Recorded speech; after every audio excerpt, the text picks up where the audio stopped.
Hi, everyone. I'm Erica Diamond, Assistant Director of Galleries for the Chautauqua Visual Arts of Chautauqua Institution.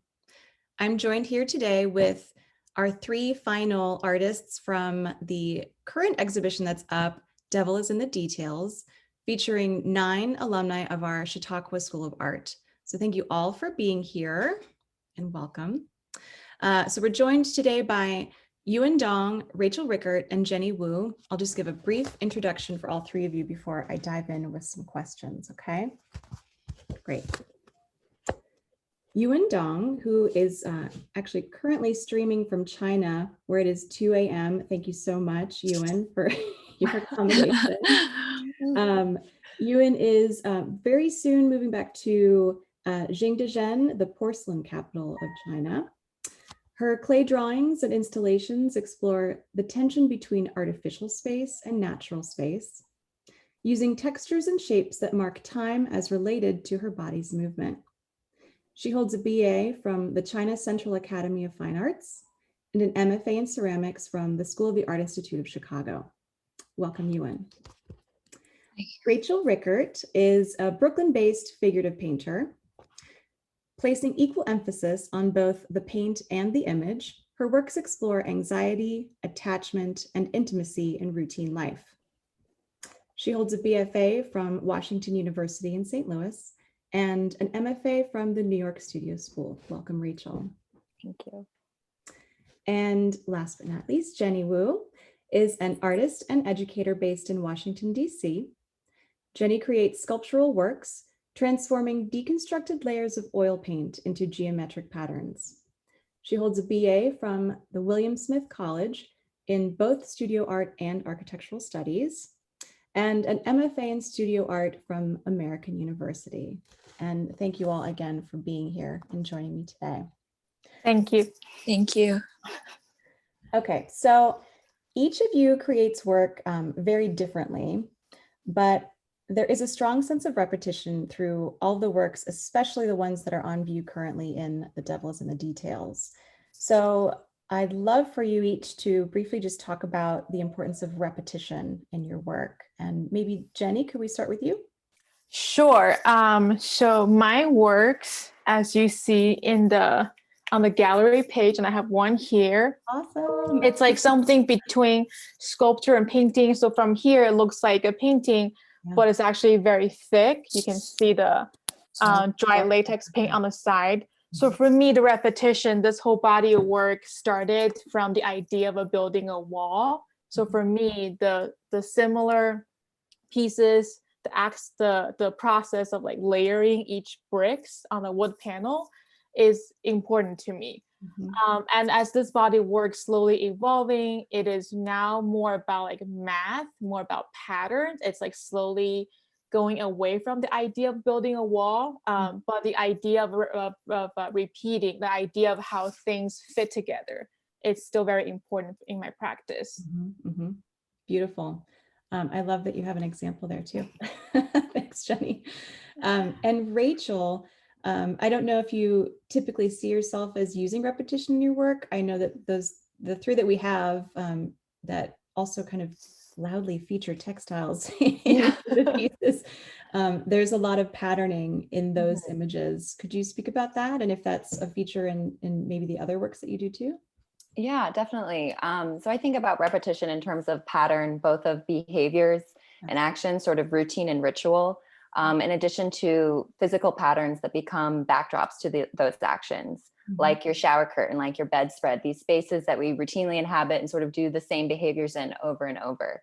And I'm such a creature of habit in my life. I find a lot of comfort in routine. I think it's a way of sort of controlling anxiety. And what I noticed about these moments, these spaces, is that they sort of run parallel to active living, but it's a tangential experience. You're not actively making decisions. You're sort of replaying actions or anticipating actions. Like the bed space and the shower space, both feel that way, where you're sort of safe from active living. So I'm interested in that, being in that headspace and finding a physical representation of that recurring headspace. And then also just really enjoying the process of painting patterns and getting lost in it. And especially the textiles, I often paint those from life. I work from a lot of different sources, but for example, the one behind me here, I hung up this curtain and painted that from life. And it was such a confusing and exciting experience trying to find the pattern and get lost and find it again. And I think that process sort of helps add to the vibration of the image, which has this sort of sense of anxiety or anticipation. Absolutely. That makes so much sense. You and I think you two are equally as process driven.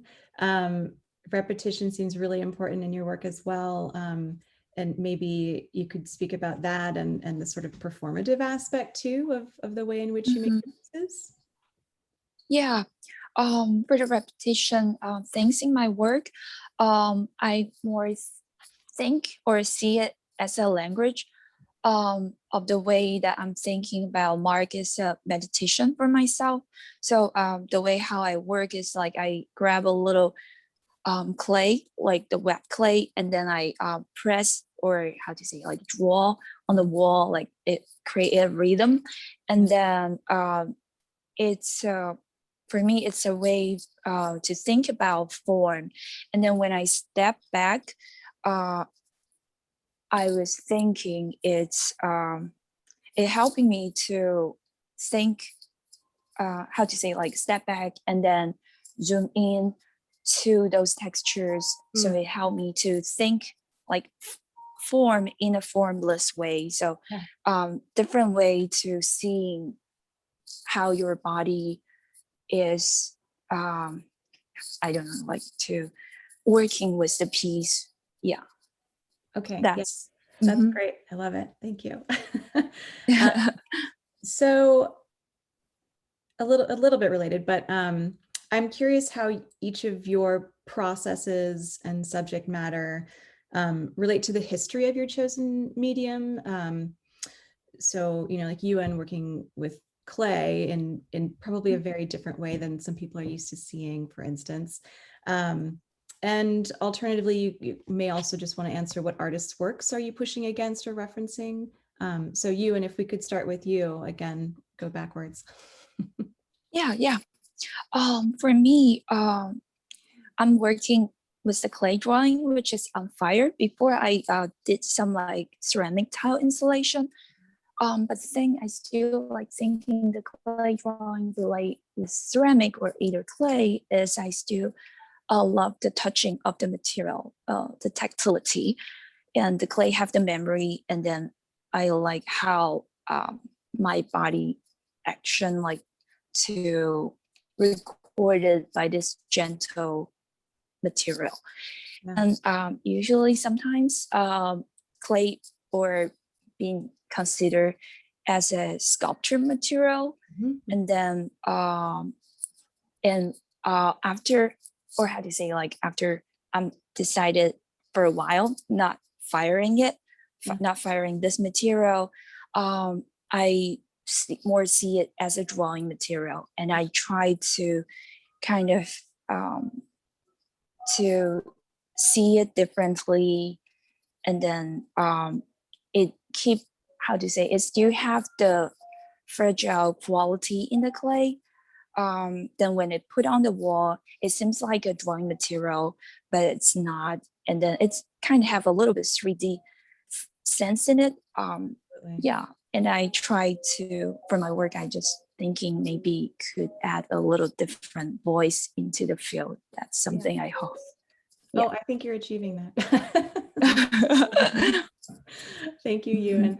Rachel, painting. Yeah, I know. I think one of the most exciting things about painting is that you are in conversation with all of art history, in addition to the fact that it's being made new today. But that is, you're certainly up against a lot. But the movement that I feel the strongest connection to, and I'm certainly the most influenced by, is the Nabi painters, the post-impressionists, specifically Vuillard and Bonnard.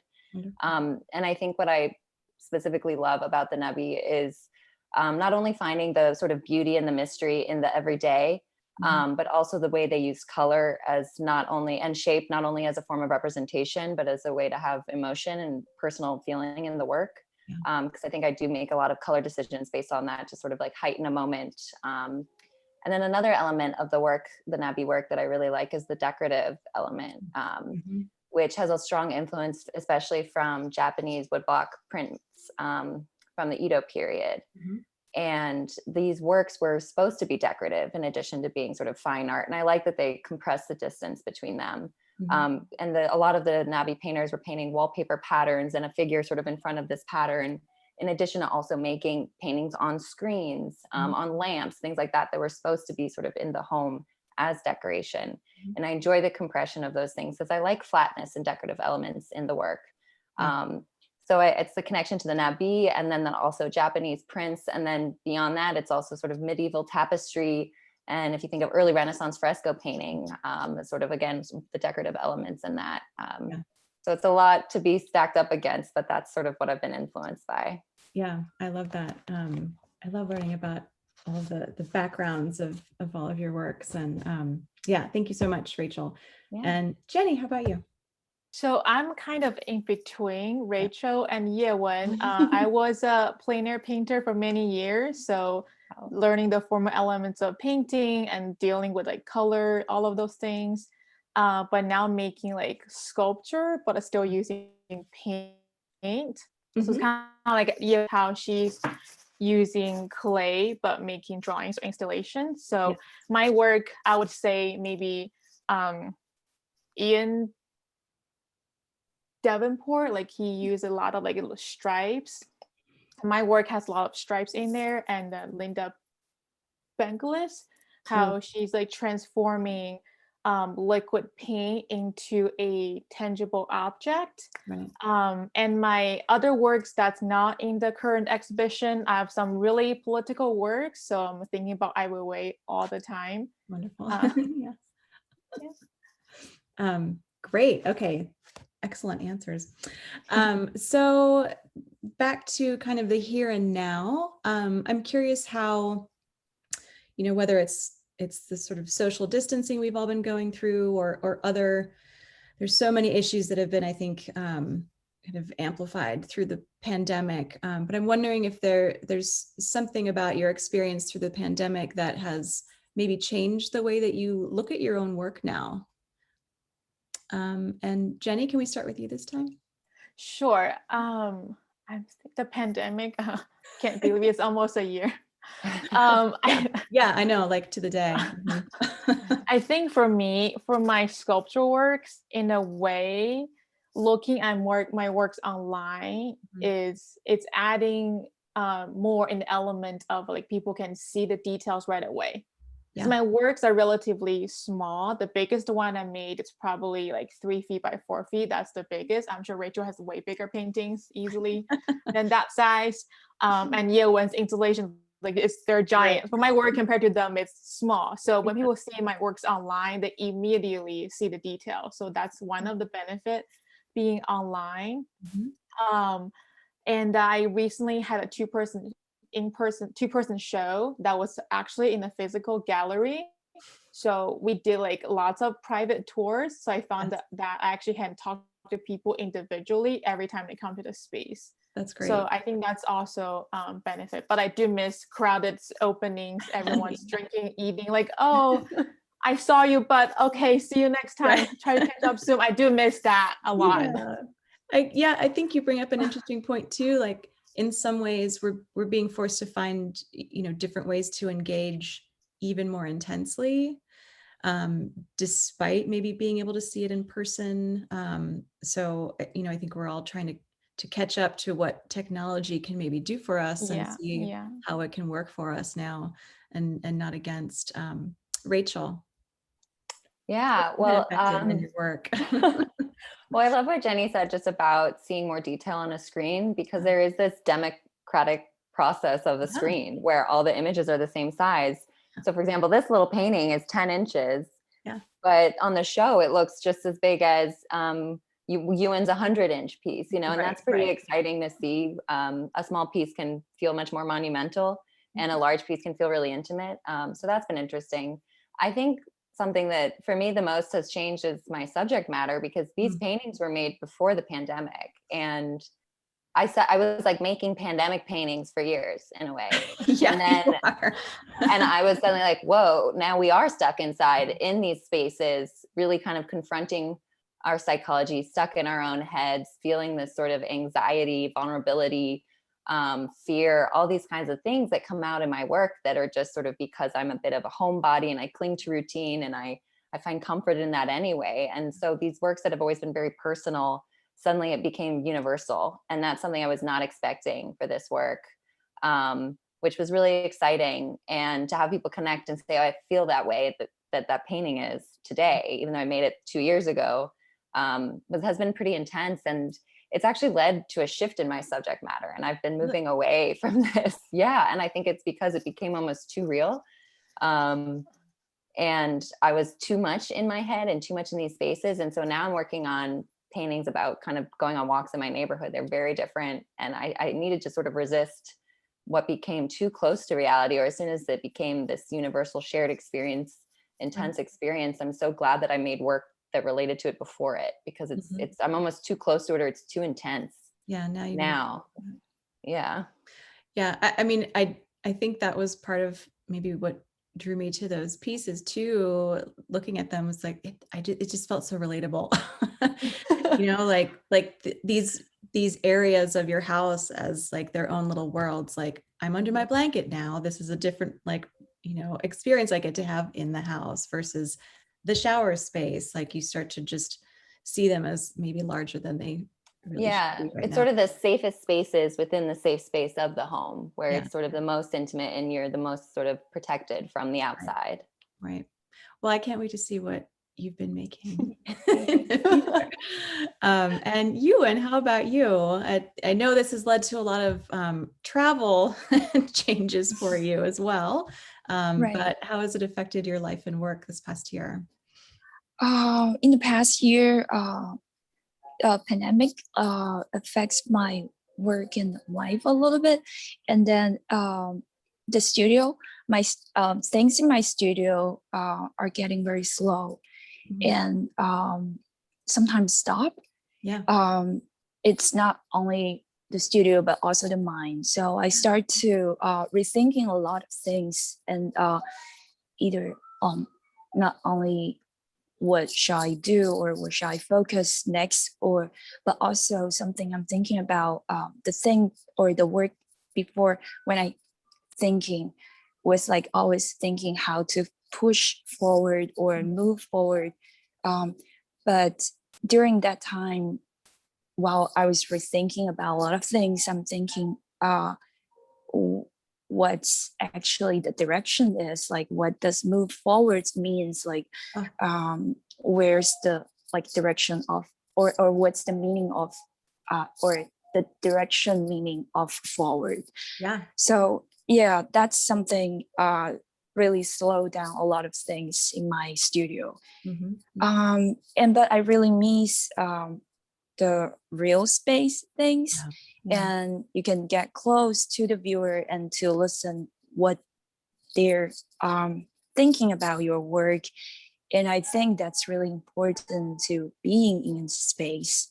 And then we can feel the work, or feel the ambience things around us, and to kind of communicate with our feeling. And then we can smell the paint maybe, or more things. But through the virtual space, I think it's kind of like a window.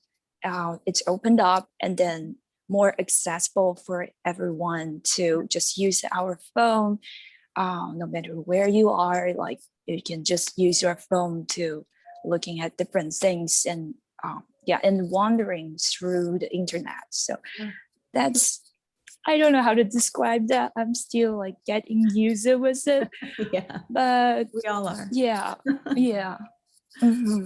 Okay. Yeah, I think that's a really interesting way to think about it too, is just giving yourself the time and space to ask those really big questions. What is, what does it even mean to move forward in your practice? And but I think, we're all navigating also this idea of a virtual space and how expansive it can be. And again, having accessibility, being able to be with all of you at the same time is so wonderful. And Yeah, we're all learning at the same rate, I think. Mhm. So my final question has really more to do about you as alumni. I'm curious how your experience at Chautauqua, I think you were all there at different years, although there may have been an overlap. I'm curious how it's affected your practice, and maybe for some of you, just your life trajectory, and maybe what your main takeaway was from the program, or even just the setting there. Rachel. Yeah, I had an amazing experience at Chautauqua. I was there in 2015, and it was the summer right after I graduated from grad school. So for me, it was this really perfect timing as a way to sort of ease me out of the structure of school and into my life as working independently as an artist. You're alone in your studio. It was a perfect bridge between those two worlds because I had a lot of independence there, but I still had teachers and mentors to guide me and give me the critical feedback I needed, as well as a community of artists to be a part of. And also coming out of grad school, being so close to a certain community and conversation for 2 years, then suddenly I'm surrounded by artists from all over the world, all different ages, different backgrounds, different levels in their careers and education. So it gave me this voice that I had not had for a few years, sort of a better spectrum of what was going on across the world, across the country. So it was really helpful for me in developing that independence, finding my voice on my own after school. And also there, I kind of went into Chautauqua without a plan. I had been pushing so hard for my thesis, and then was sort of like, oh gosh, I have no idea what to paint. And it worked out really well there. And I just started responding to my circumstance and my surroundings. And that is how I work. And I really sort of developed that at Chautauqua. And that's been the basis of my studio practice ever since, is where I just really respond to what's going on around me. If I'm doing a residency, same thing, I'll respond to it. I don't know what I'll be making when I go there, but it'll be a response to the physical spaces, the headspace, whatever it is. So it set me up in a lot of great ways. It sort of gave me the tools that I needed to help kind of push me one step further into being a professional artist. And also just the people there were so amazing. I have great friendships from artists that were there with me. My roommate there is still a good friend of mine. And the teachers that I met are still people that I'm in touch with, that could still act as mentors. Knowing them and meeting them was huge for me in my work. So the community and just everything, it gave me a lot of tools so I felt very prepared to move back to Brooklyn and sort of do this thing, be an artist here in New York. Yeah, good. Well, I love all of that. And it sounds like things really just like clicked into place for you. And, you're probably also getting out of it what you put into it, which is, I think, really important. Yes. So thank you, Rachel. Yewen, how about you and your experience at Chautauqua? My experience in Chautauqua is really nice. Actually, Chautauqua is my first residency place. Before, I didn't understand what does residency mean, and a lot of friends just say, sometimes you should apply for a residency, and I'm just thinking, what's residency looks like. And then after I went to Chautauqua, it just kind of leave me a very strong impression. And then also the way I'm thinking about utopia, like I talking with a lot of my friends, we just think the time there is really luxury, and we just emerging in a place, not thinking about other things. The conversation we all have is something that we really love, and then we can change the ideas. And I meet a lot of good friends and the teachers there. So yeah, it's really nice experience. And then I still remember something like most strong like memory in my mind is the day I think it's 2018. Yo-Yo Ma had a concert there also.